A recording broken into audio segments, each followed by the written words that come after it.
오늘은 야곱의 장래를 통하여 우리에게 주시는 하나님의 은혜를 한번 살펴보도록 하겠습니다. 성경에는 죽음에 관한 이야기와 장래에 관한 이야기가 상당히 많이 기록되어 있습니다. 그러나 오늘 본문에 야곱의 장래의 특징은 장래에 대하여 상당히 구체적으로 기록을 하고 있다는 것입니다. 한 사람의 장래를 이렇게 구체적으로 들여다볼 수 있다는 것은 하나님께서 우리에게 주시는 큰 축복인 것 같습니다. 오늘 이 본문을 통하여 각자에게 주시는 하나님의 은혜를 발견했으면 좋겠습니다. 자, 이제 오늘 본문을 살펴보도록 하겠습니다. 1절부터 3절은 야곱의 장래 준비에 관한 내용입니다. 자, 1절입니다. 요셉이 그의 아버지 얼굴에 굽으려 울며 입맞추고, 요셉이 그의 아버지 얼굴에 굽으려 엎드려서 울면서 입을 맞추었다. 경건한 아버지의 그 시신 앞에서 엎드려서 울고 입을 맞추었다고 이렇게 설명하고 있습니다. 슬픔에 대한 표현이겠죠. 자, 2절부터 3절입니다. 그 수종드는 의원에게 명하여 아버지의 몸을 향으로 처리하게 하매 의원이 이스라엘에게 그대로 하되 40일이 걸렸으니 향으로 처리하는 데는 이 날수가 걸림이며 애굽 사람들은 70일 동안 그를 위하여 곡하였더라. 요셉이 수종드는 의원들에게 아버지의 시신이 썩거나 부패하지 않도록 아버지의 시신에 향료를 넣게 했습니다. 그래서 의원들이 그 시신이 부패하지 않도록 작업을 하는 데만 무려 40일이 소요되었답니다. 의원이 이스라엘에게 그대로 하되 40일이 걸렸으니 향으로 처리하는 데는 이 날수가 걸림이며 무려 40일 동안 그 시신이 부패하지 않고 썩지 않도록 어떤 향을 바르고 향료를 통해서 이렇게 작업을 했던 것 같습니다. 그리고 애굽 사람들은 70일 동안 그를 위하여 곡하였더라. 무려 애굽 사람들이 70일 동안 울면서 야곱의 죽음에 대한 애도를 표했던 것 같습니다. 그러니까 40일 동안의 시신 처리, 70일 동안의 애도, 이런 것들은 요셉에 대한 큰 예우였던 것 같습니다. 아무래도 요셉이 애굽 백성들을 기근과 가뭄으로부터 살려내었고 또 그동안 총리로서의 역할을 잘 감당했기 때문에 최고의 장례식을 치를 수 있도록 바로 왕이 모든 것을 크게 지원을 했던 것 같습니다. 애굽에서는 어떤 애굽 왕이 죽었을 때 모든 국민이 72일 정도 애도 기간을 갖는다고 합니다. 그런데 애굽 왕이 죽어도 72일 동안 애도 기간을 갖는데 야곱의 죽음 앞에서 70일 정도의 애도 기간을 가졌다는 것은 상당히 큰 장래 예식이었다는 것을 우리가 알 수가 있습니다. 어떻게 보면 그 야곱에 대한 예우보다는 애굽의 총리였던 요셉의 존경심에 대한 표현이었던 것 같습니다.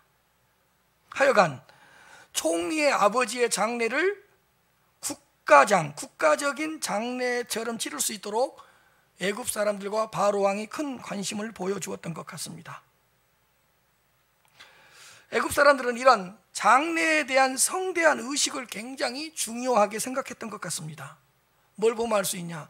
시신이 부패하지 않도록 40일 동안 작업을 한 것, 그리고 오랫동안 무려 70일 동안 슬퍼하는 것, 이런 것들을 통해서 보면 이런 장례에 대한 성대한 그런 의식, 그런 것을 상당히 중요하게 여겼던 것 같습니다. 그러나 우리가 혹시 장례를 치르거나 장례식장에 들어설 때마다 우리는 항상 몇 가지를 생각해 봐야 할 것 같습니다. 우리가 장례를 치르거나 또는 다른 장례식장에 갈 때 우리가 항상 몇 가지를 생각해야 될 것들이 있습니다. 그게 뭐냐? 첫째로, 죄란 무엇인가? 딱 죽음 앞에서 이 죽음이 어떻게 해서 왔지? 그렇지, 죄 때문이지. 죄의 싹은 사망이었지. 그 딱 장례를 치르거나 장례식장 앞에서 우리가 첫째로 생각해야 될 건 뭐냐? 죄가 무엇인가를 깊이 생각해 봐야 돼요. 왜? 이 죄 때문에 죽음이 들어왔으니까. 두 번째로, 죄 때문에 들어온 이 죽음이란 어떤 것이고 무엇인가?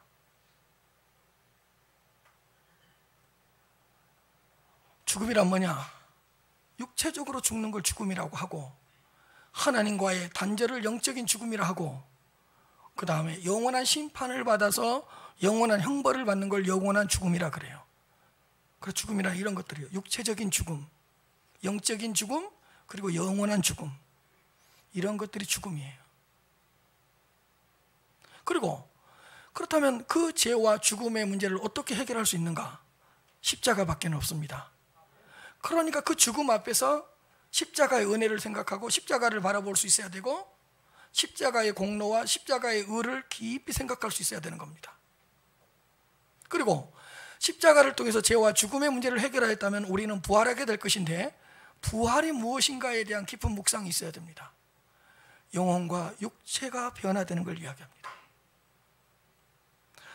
우리는 장례를 치르고 장례식에 들어갈 때마다 단순하게 위로를 하고 격려하는 차원을 넘어서서 죄가 무엇인가, 죽음이 무엇인가, 십자가가 무엇인가, 부활이 무엇인가를 깊이 생각할 수 있어야 하는 것입니다. 여러분, 죽음을 준비하는 가장 좋은 방법이 뭘까요? 죽음을 준비하는 가장 좋은 방법,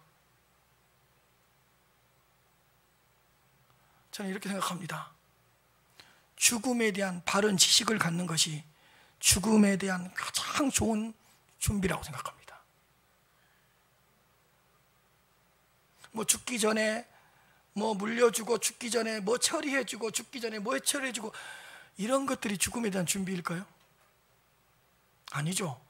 죽음을 준비하는 가장 좋은 방법은 뭐냐? 죽음에 대하여 바른 지식을 갖는 겁니다. 그렇다면 우선 이런 것들을 생각해 볼 수 있습니다. 삶은 뭐냐? 영혼과 육체로 함께 사는 것이 삶입니다. 죽음은 뭐냐? 영혼과 육체가 분리되는 겁니다. 육체는 땅속으로 들어가서 썩게 되고, 영혼은 하나님 앞으로 가게 됩니다. 그리고 먼 훗날에 영혼과 육체가 다시 연합하는 것이 뭐죠? 부활입니다. 그때 영혼과 함께 연합하는 그 몸은 신령한 몸이요 영적인 몸입니다.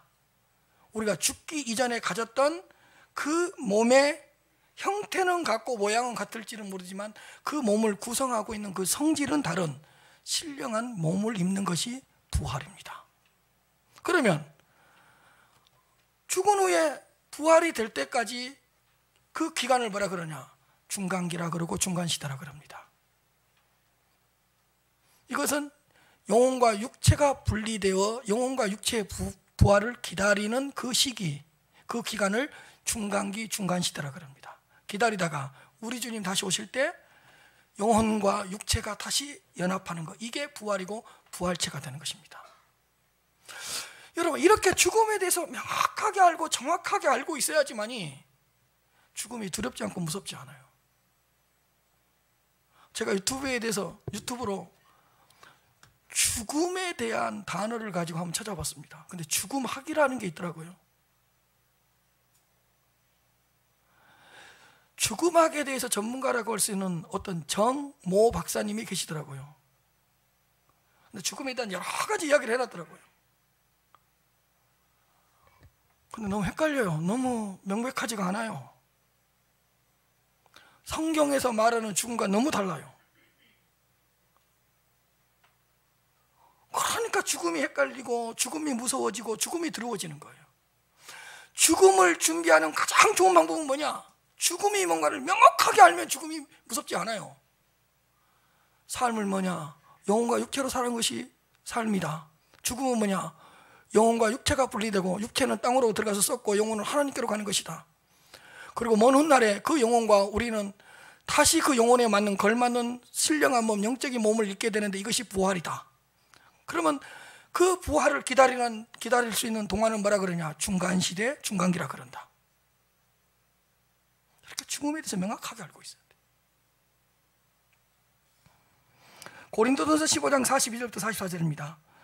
죽은 자의 부활도 그와 같으니, 보세요, 썩을 것으로 심고 썩지 아니할 것으로 다시 살아난다. 우리는 썩을 것으로 심죠. 죽죠. 육신의 몸이. 그러나 썩지 아니할 신령한 몸으로 다시 살아나며, 욕된 것으로 신고 영광스러운 몸으로 다시 살아나며, 약한 것으로 신고 강한 것으로 다시 살아나며, 육의 몸으로 신고 신령한 몸으로 다시 살아나니 육의 몸이 있은즉 영의 몸도 있느니라. 이게 부활이죠. 이게 부활이죠. 근데 여러분, 우리가 다시 영혼과 육체가 연합해서 부활체를 이루고 이렇게 부활의 삶을 살아갈 때 여러분들의 얼굴은 그대로입니다.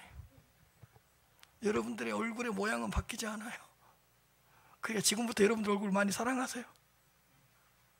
키 변하지 않을 겁니다. 제 얼굴 변하지 않을 겁니다. 근데 뭐가 변해? 그 몸을 이루고 있는 구성물질, 성질이 변한다니까. 부활에서도 여러분들의 모습은 그대로입니다. 저 알아볼 수 있을 것 같은데 모른 척 못해요. 못해요. 그러나 그 몸을 구성하고 있는 몸의 성질이 바뀌고 그 구성물질이 바뀌는 거지. 신령한 몸으로. 이게 부활이잖아요. 고린도전서 15장 51절에서 54절입니다. 보라, 내가 너희에게 비밀을 말하노니 우리가 다 잠잘 것이 아니요 마지막 나팔에 순식간에 호련히 변화하리니. 나팔 소리가 나매 보세요, 죽은 자들이 썩지 아니할 것으로 다시 살아나고 우리도 변화되리라. 그리고 이 썩을 것이 또 뭐라고 되어 있죠? 썩지 아니할 신령한 몸을 입겠고 이 죽을 몸이 죽지 아니할 신령한 몸을 입으리로다. 이 썩을 것이 썩지 아니함을 입을 것이고 이 죽을 것이 죽지 아니함을 입을 때에는 사망을 삼키고 이기리라고 기록된 말씀이 이루어지리라. 이렇게 우리의 삶이 무엇이고 죽음이 무엇이고 부활이 무엇인가를 아는 것이 죽음을 아는 거예요. 사랑하는 성도 여러분, 이 죽음에 대한 바른 지식을 가지셔서 죽음을 회피하지도 말고 죽음을 두려워하지도 말고 죽음을 무서워하지도 마시기를 바랍니다. 죽음에 대해서 모르면 불안해지고 죽음에 대해서 모르면 무서워지고 죽음에 대해서 모르니까 이상한 생각에 사로잡히는 거예요. 그러나 하나님의 말씀에 기록된 그 죽음이 무엇이고 그 죽음이 어떤 것인가를 명확하게 알면 죽음이 두렵지 않죠. 영혼과 육체가 분리돼서 하나님께로 영혼은 가고 먼 훗날에 그 영혼은 신령한 몸과 다시 연합해서 부활체를 이루고 그 부활의 몸으로 삼위일체 하나님의 영광을 누리며 새하늘과 새 땅에서 영원히 살 것이잖아요.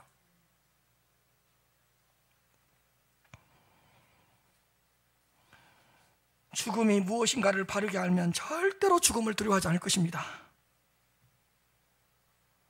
죽음이 무엇인가를 바로 깨달았다면 그 죄의 문제를 해결해주고 죽음의 문제를 해결해주었던 십자가를 더 많이 바라보시기를 바랍니다. 그리고 그 십자가를 바라보면서 부활의 소망 가운데 거하시기를 주님의 이름으로 축복합니다. 그 죽음 앞에서 십자가를 다 바라보고 그 죽음 앞에서 십자가를 통해서 부활을 더 바라봄으로써 부활에 대한 확신과 소망을 가지고 살아가시기를 주님의 이름으로 축복합니다. 4절부터 9절입니다. 4절부터 9절은 야곱의 시신을 가나안 땅으로 옮기는 장면입니다. 4절부터 5절입니다. 곡하는 기간이 지나매, 자 70일 동안 애굽 사람들이 곡하는 기간이 다 지났습니다. 이렇게 되자 요셉의 신하들을 통해서 자신이 이런 장례를 치르고 싶다고 바로 왕에게 간청을 하라고 전가를 보냅니다. 이런 겁니다. 요셉이 바로의 궁에 말하여 이르되, 바로의 궁에 있는 신하들에게 말하여 이르되, 내가 너희들에게 은혜를 입었다면 원하건대 바로의 귀에 이렇게 아뢰기를 원한다. 뭘 아뢰냐? 우리 아버지가 나로 맹세하게 했는데 그 맹세가 뭐였냐? 내가 죽거든 가나안 땅에 내가 파놓은 묘실에 나를 장사하라고 했는데 나에게 맹세까지 시켰다. 그래서 나로 하여금 가나안 땅으로 올라가서, 이 달아나는 이 동사 딱 기억하고 계십시오. 나로 올라가서 아버지를 장사하게 해달라고 좀 전해라. 그리고 장사를 끝내면 반드시 다시 오겠다고 바로 왕에게 전해라. 이렇게 이제 신하들을 통해서 장례의식을 어떻게 치러야 될 것인가를, 어디에 장사를 해야 될 건가를 아뢰라고 이렇게 부탁을 한 겁니다. 요셉은 애굽 총리였지만 이렇게 겸손한 총리였던 것 같습니다. 왜냐하면 막강한 권력을 가진 애굽의 2인자였지만 신하들을 통해서 바로 왕에게 겸손하게 자신의 사정을 알렸습니다. 왜? 바로 왕이 허락할 때만 가능한 것이라는 것을 알고 있었기 때문에 자기를 낮추고 자신을 낮춘 후에 신하들을 통해서 바로 왕에게 간청을 한 것입니다. 얼마나 겸손합니까? 사랑하는 성도 여러분, 높은 자리에 있더라도 요셉처럼 겸손했으면 좋겠습니다. 막강한 권력을 가졌다고 할지라도 요셉처럼 겸손했으면 좋겠습니다. 왜? 요셉이야말로 높은 자리에 앉아 있었고, 요셉이야말로 막강한 권력을 가진 자였고, 요셉이야말로 막강한 부를 가지고 있는 자였지만 참으로 겸손했습니다. 하나님의 자녀들은 첫째도 겸손이요, 둘째도 겸손이요, 셋째도 겸손입니다. 그리고 우리는 야곱이 가나안 땅에 묻히고자 했던 이 사실이 그 야곱의 일시적인 감정적인 흥분 상태에서 나왔다 그래야 어떤 즉흥적인 것이 아니었다는 것을 알 수가 있습니다. 왜냐? 요셉에게 이렇게 이야기를 합니다. 가나안 땅에 내가 파놓은 묘실에 나를 장사해라. 그러니까 갑작스럽게 내가 막 가나안 땅에 묻히고 싶다, 어떤 일시적인 감정적인 그 흥분이 고조가 돼서 내가 가나안 땅에 묻혀야 되겠다, 이렇게 말하는 것이 아니에요. 이미 가나안 땅에 자기가 묻힐 그 묘실을 파놓았다고 이야기하고 요셉에게 그곳에 장사를 하게 해달라고 부탁을 했던 것입니다. 그러니까 오랫동안 생각하고 있었고 기억하고 있었다는 것을 알 수가 있습니다. 야곱은 가나안 땅에서 자신이 묻힐 무덤을 이미 파놓았습니다. 그런데 가나안 땅에 묻히려고 했던 유일한 단 한 가지 이유는 그 가나안 땅이 하나님께서 약속하신 약속의 땅이었기 때문입니다. 야곱은 그 애굽에서 묻힐 좋은 그 명당이라고 할 수 있는 좋은 곳들이 많이 있었지만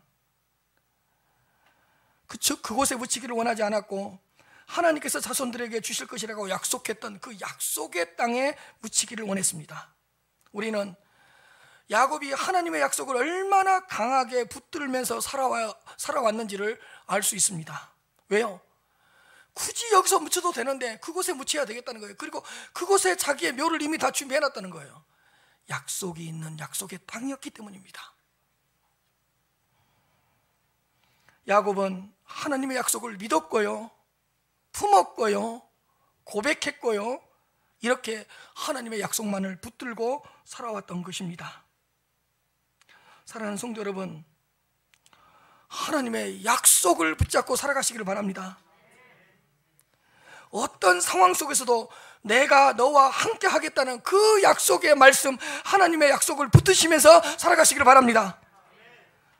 내가 너를 버리지 않고 내가 너를 마지막까지 붙들어 주시겠다는 하나님의 약속의 말씀을 믿고 그 자리에서 다시 일어나시기를 바랍니다. 믿음이란 내가 뭔가를 할 수 있다, 내가 뭔가를 어떻게 할 수 있다, 이걸 믿는 것이 믿음이 아니라 하나님의 약속을 믿는 믿음입니다. 가끔가다 우리 성도님들께서 저한테 질문을 해요. 목사님, 성경을 어디서부터 읽으면 좋을까요? 아무 데서 편하게 읽으세요. 어디나 펴서 읽으세요. 왜? 처음부터 마지막까지 성경은 우리들을 향한 하나님의 약속이 기록되어 있기 때문입니다. 어디를 펼쳐놓고 읽어도 우리를 향한 하나님의 약속이 기록되어 있습니다.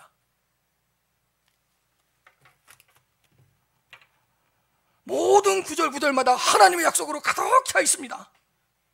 그러므로 어떤 어떤 상황 속에서도 약속의 말씀을 붙드셔서 반드시 승리할 수 있는 여러분들이 되시기를 바랍니다. 여러분, 우리는 여전히 부족한 자들입니다. 부족하지만 우리를 향한 하나님의 약속이 있다는 걸 기억하시기를 바랍니다. 우리는 또 넘어지고 또 깨지고 또 실패합니다. 아니, 세상에서 조롱도 당하고 세상에서 무시도 당하고 세상에서 버림도 받습니다. 그럼에도 불구하고 그런 우리들에게는 하나님의 약속이 있다는 걸 기억하시기를 바랍니다. 우리는 여전히 죄를 짓습니다. 죄 가운데 빠질 수 있습니다. 그러나 회개하면 언제든지 용서해 주시고 회개하면 언제든지 받아주시겠다는 그 약속의 말씀이 있다는 것을 생각하시고 돌아오시기를 바랍니다.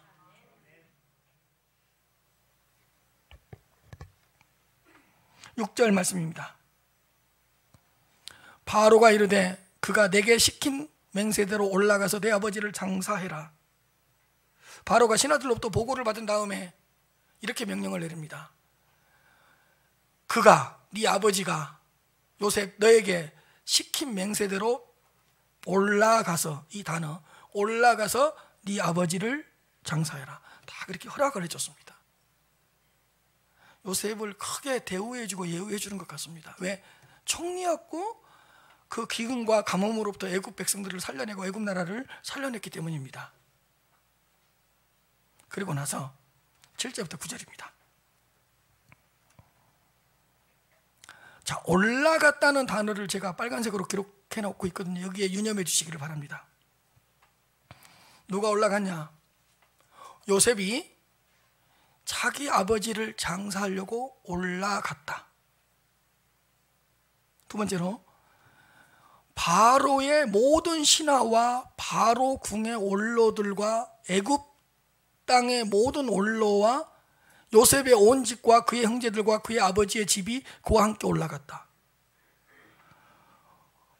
야곱의 그 장례를 치를 수 있도록 애굽에서 전적으로 지원을 해주는 거예요. 보세요. 바로의 모든 신하가 동원되고 바로 왕궁의 원로들이 동참하고 애굽 땅에 있는 모든 원로가 그 장례에 동참하고, 그러니까 적극적으로 지원을 해준 겁니다. 그리고 요셉의 온 집과 그의 형제들과 그의 아버지의 집이 그와 함께 올라갔다. 요셉의 가족들이 다 함께 올라갔습니다. 심지어는 조금 후에 나오겠지만 9절에도 나오고 14절에도 나오지만 9절 보시면 병거와 기병이 요셉을 따라 함께 올라갔답니다. 여러분, 혹시 장례를 치르는데 무슨 문제가 생기고 어려운 일이 생길까 봐 군대까지 동원해서 딱 보호를 해주고 보디가드 역할을 해준 겁니다. 이렇게 세심하게 배를 해준 겁니다. 병거와 기병이 요셉을 따라 함께 올라갔다. 14절에도 동일하게 기록되어 있습니다. 장례가 잘 치를 수 있도록 보호를 받게 했던 것입니다. 그리고 나서 10절부터 13절은 뭐냐? 야곱을 막벨라 굴에 장사한 이야기가 나옵니다. 10절입니다. 그들이 요단강 건너편은 동편을 이야기합니다. 요단강 건너편 아닷타장 마당에 이르렀다. 그런데 거기서 크게 울고 애통했는데 요셉이 아버지를 위하여 7일 동안 애곡하였더라. 또 그 아닷타장 마당에서 요셉이 7일 동안 애곡하고 이렇게 애도를 한 겁니다. 11절입니다. 그 땅 거민 가나안 백성들이 아담 마당의 애통을 보고 이르되 이는 애굽 사람의 큰 애통이라 하였으므로 그 땅 이름을 아벨 미스라임이라 하였으니, 그 애굽 사람들이 아닥타닥 마당에서 다시 한번 크게 울어주는 거예요. 슬퍼해 주는 거예요. 그러니까 그 땅 가나안 백성들이 듣고, 와, 누가 죽었길래 애굽 사람들이 저렇게 크게 우냐? 그래서 붙은 이름이 뭐냐? 아벨 미스라임. 애굽 사람의 큰 애통이란 뜻을 지닌 아벨 미스라임이라는 이름이 붙은 거예요. 근데 그것이 어디였냐? 요단강 동편 건너편이었더라. 다 빨간 글씨로 기억하고 계세요. 자, 우리는 제가 조금 전에 읽었던 두 단락에서 두 가지 메시지를 깨달을 수 있습니다. 첫째로, 성대한 장례를 통한 교훈입니다. 야곱의 신앙을 기억하면서 본받게 하시려고.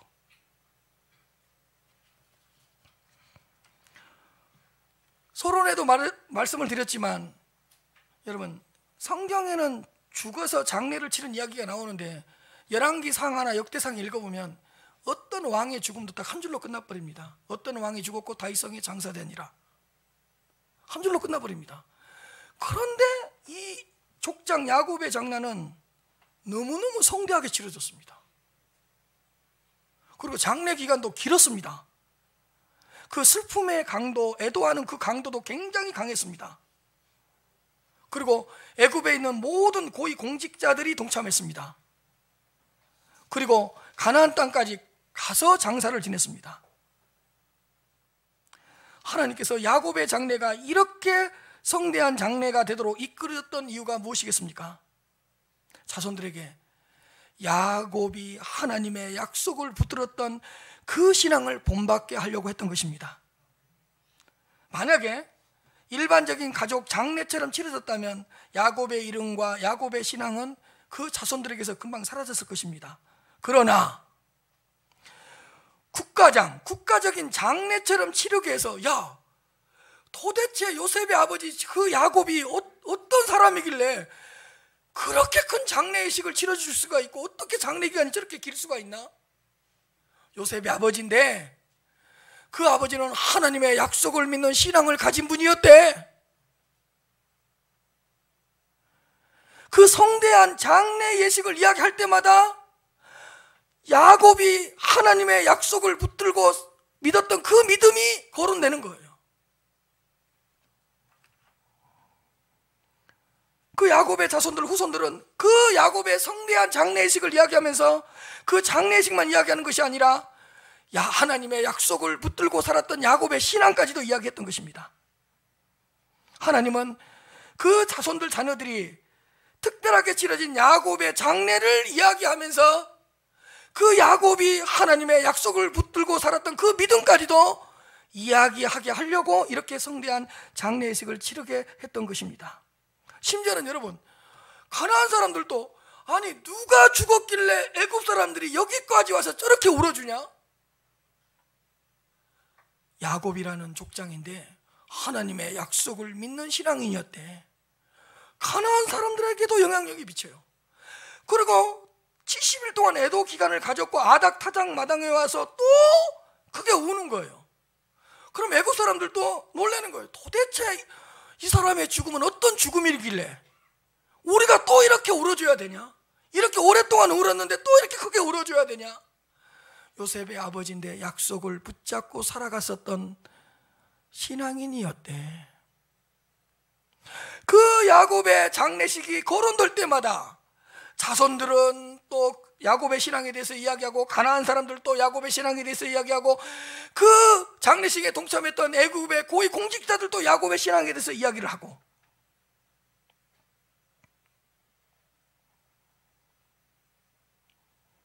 하나님은 이런 성대한 장례를 통해서 자손들에게 하나님의 약속을 믿는 신앙을 가진 그 신앙을 각인시켰던 것입니다.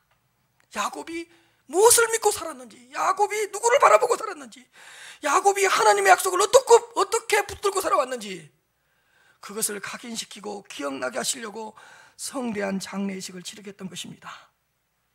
이렇게 하나님의 약속이 중요한 것입니다. 사랑하는 성도 여러분, 내 눈에 보이는 대로 살지 말고 하나님의 약속을 믿는 믿음으로 살아가시기를 바랍니다. 세상에서 들려오는 그런 소문에 휘둘리지 말고, 세상에서 들려오는 그런 세상의 소리에 귀를 기울이지 말고 하나님의 약속을 믿고 고백하고 붙들면서 살아가시기를 바랍니다. 오늘 컨디션이 좋네, 오늘 내 감정 상태가 좋네, 감정에 따라 기분에 따라 살지 마시고 그날 주신 그 말씀을 잡고 약속의 말씀을 붙잡고 살아가시기를 바랍니다. 목사님, 세상 다 그러던데요, 세상 사람들 다 그렇게 살던데요. 세상 유행 따라가서 살아가지 말고 나한테 주신 그 약속의 말씀, 오늘 또 나에게 들려주시는 그 약속의 말씀, 내가 읽었던 그 약속의 말씀을 붙잡고 살아가시길 바랍니다. 왜 하나님이 이렇게 성대하게 장례식을 치를 수 있도록 기회를 주셨겠습니까? 장례식을 그렇게 치르라는 말이 아니라 하나님의 약속을 믿는 신앙인의 죽음이 이렇게 거룩하다는 걸 가르쳐 준 겁니다. 두 번째로 마지막입니다. 막벨라 굴까지의 여정이 주는 교훈이 있습니다. 설교를 준비하다 보면, 죄송한 편인데 준비하려고 하지 않았는데 갑작스럽게 딱 하나님께 주신 성령의 영감이라 그럴까요? 조명이라 그럴까요? 그런 것들이 가끔가다 있거든요. 가끔 있다 그랬습니다. 예. 제가 이 구절이었어요. 창세기를 읽고 요셉의 이야기를 그동안 많이 읽었었는데 이번에 준비할 때 새롭게 주신 그 말씀이에요. 그때 뭔가 하나님의 강한 임재를 느꼈어요. 뭐였냐면, 그 막벨라 굴까지 가는 여정이 주는 교훈이 뭐였냐면, 길을 만들어야 한다는 것을 보여주신 것입니다. 얘를 제가 좀 설명할게요. 올라갔다는, 애굽에서 가나안 땅으로 올라갔다는 표현이 5절, 6절, 7절, 8절, 9절 계속해서 기록되어 있습니다. 그리고 여러분, 장례식을 치르는데 애굽에서 광야를 지나서 요단 동편으로 갔습니다. 요단강 건너편, 아닥 타작마당, 요단 동편이라는 뜻이거든요. 건너편이. 근데 거기서 타작마당이에요. 타작마당으로 갔어요. 여러분, 그 다음에 막벨라 굴로 가려면 무슨 강을 건너야 되죠? 요단강을 건너야 됩니다. 요단강을 건너서 가나안 땅 헤브론에 있는 마불에, 막벨라 굴에 가서 장사를 치른 겁니다. 뭐 감이 안 오죠? 감이 오면 목회하라고요?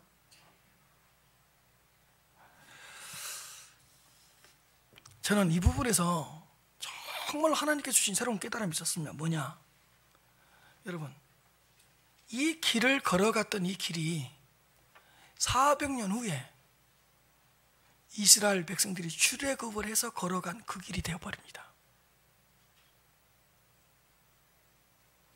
이스라엘 백성들이 이 길을 따라서 출애굽을 해서 가나안 땅으로 입성을 하게 됩니다.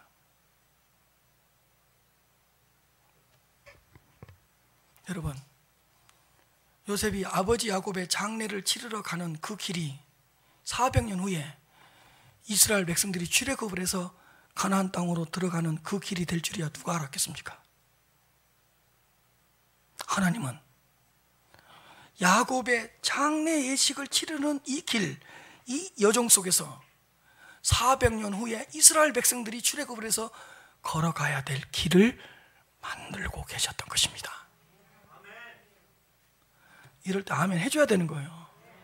제가 말했잖아요. 하나님께 주신 영감이라 그랬는데 아멘을 안 해주면 어떻게 돼요?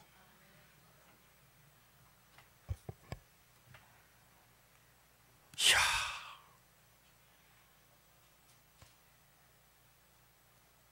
수많은 사람들이, 심지어는 애굽의 고위공직자들까지도 애굽에서 지나서 요단 동편으로 가고 동편에 머물렀다가 요단강을 건너고 그래서 가나안 땅으로 들어가서 장날을 치렀다. 하나님은 야곱의 장례를 치르러 가는 그 길을 통하여 출애굽을 할 수 있는 길을 이미 만들고 계셨다는 것입니다. 아버지의 장례를 치르러 가는 그 길이 가나안 땅 정복을 위한 통로가 될 줄이야 누가 알았겠습니까?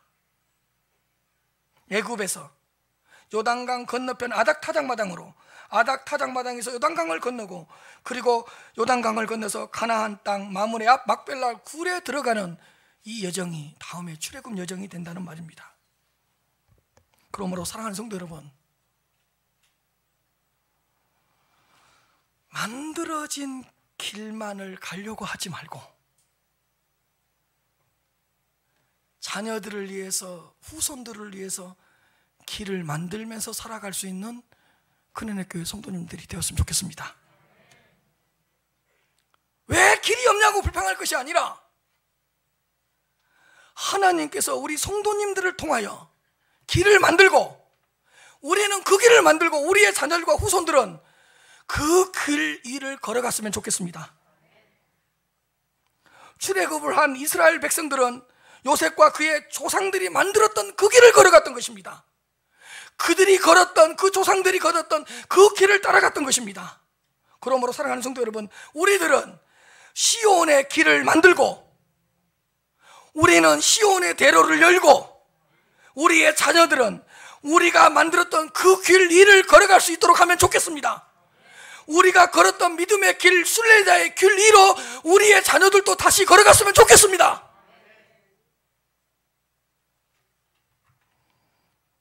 그러므로 지금 우리가 중요합니다. 우리가 신앙생활을 어떻게 하느냐에 따라 우리 자녀들의 신앙, 우리 후손들의 신앙의 모습과 색깔과 방향과 목적이 달라질 수 있습니다. 우리가 지금 순종의 길을 걸어가면 우리의 자녀들도 순종의 길을 걸어가게 될 것입니다. 우리가 어떤 어려움이 닥쳤을 때 기도하면서 그 어려움을 이겨내면 우리의 자녀들도 우리가 걸어갔던 그 기도의 길을 걸어가게 될 것입니다. 여러분, 우리가 순교자의 길을 열어놓으면 우리의 자손들 중에 순교자가 나올 것입니다.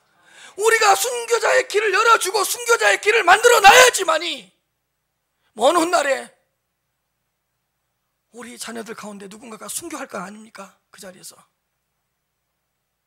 길이 없다고 불평하지 말고, 길이 막혔다고 불평하지 말고, 하나님께서 나를 통해 어떠한 길을 만드실까를 기대하시면서 살아가시라, 그 뜻입니다.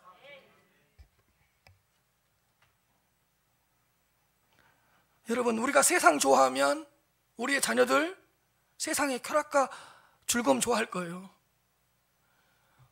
잘 들으세요. 우리 신앙생활 대충대충 하면, 우리가 그 신앙생활 대충대충 하면서 길을 걸어가면 우리 애들 그 길 걸어가면서 신앙생활 대충대충 할 거예요.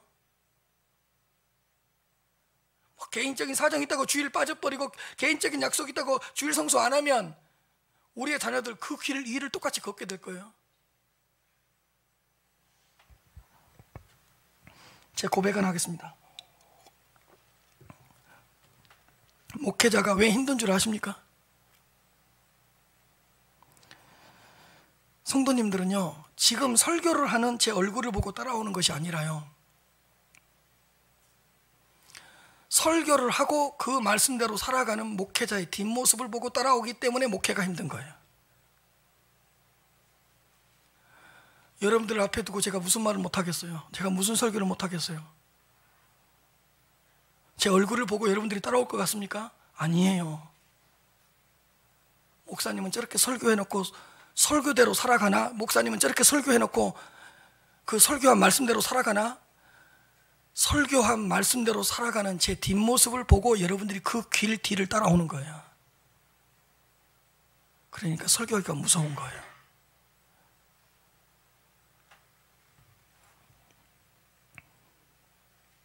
설교를 했다면 그 설교한 대로 살아가는 뒷모습을 보여줘야 되기 때문에 힘든 거예요. 여러분들은 제 설교를 따라오는 것이 아니라 설교를 하고 그 설교대로 살아가는 목사님의 삶을 따라온다, 그 뜻이에요. 그래서 성도님들은 어쩔 수 없어요. 그 교회 담임 목사님을 닮아갈 수밖에 없어요. 여러분들은 피할 수 없어요. 목회자가 그 길을 걸어갔다면 성도님들도 그 길을 걸어가게 돼 있는 거예요. 여러분들은 여러분들도 모르는 사이에 저의 삶, 저의 생각, 저의 마인드, 저의 신앙의 방향을 닮아가게 되어 있는 거예요. 그래서요, 저는 여러분들의 모습을 통해서 항상 제 모습을 봅니다. 왜?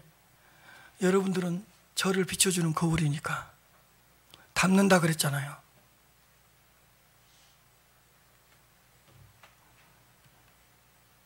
그래서 여러분들의 모습을 보고 제 목회, 제 삶, 제 신앙을 점검해요. 예를 들어 이런 거예요. 여러분들은 잘 안 듣다가 목사님 이야기하면 잘 듣더라. 본인들 이야기하면 안 듣다가. 이거예요. 성도님들이 노는 거 좋아해요. 아마 그 교회 담임 목사님 노는 거 좋아하는 목회자일 거예요. 닮는다니까요. 성도님들이 용서하는 거 좋아해요. 성도님들이 용서를 잘해요. 아마 그 교회 담임 목사님 용서하는 거 좋아하는 목회자일 거예요. 닮는다니까요.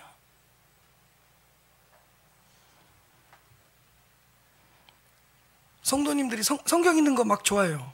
왜 그럴까요? 그 교회 담임 목사님 성경 읽는 좋아하는 담임 목사님일 거예요. 닮는다니까요.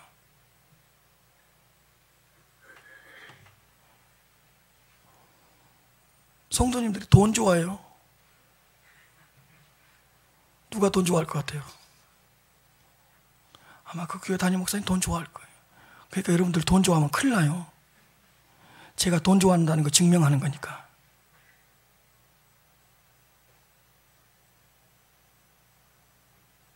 왜? 그 길을 따라가게 돼 있다니까요.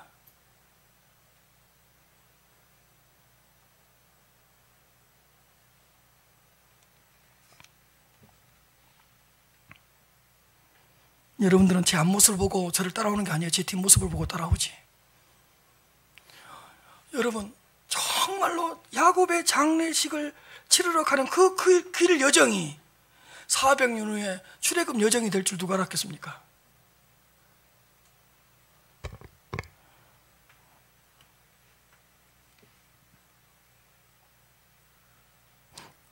그러니까 여러분들 협박하는 거 잘하세요. 제 모습이니까. 사랑하는 성도 여러분, 거룩할 길을 만들면서 살아가는 신앙인들이 됩시다. 시온의 대로를 넓히고 시온의 대로를 곧게 해서 그 길을 우리 자손들이 걸어가도록 합시다. 우리가 만들어 놓은 그 길, 우리가 걸어갔던 그 길 위를 우리의 자녀들이 걸어갔으면 참 좋겠습니다. 길을 만들어야 된다는 걸 보여주려고 그 장례식을 구체적으로 설명해 준 것 같아요. 희한하죠. 400년 후에 그 길을 따라 들어갑니다. 그러므로 우리 큰은혜 교회는 길을 만드는 교회가 되셔서 우리의 자녀들이, 우리 후손들이 그 순교자의 길, 그 순로자의 길, 그 믿음의 길을 걸어갈 수 있도록 하시기를 주님의 이름으로 축복합니다.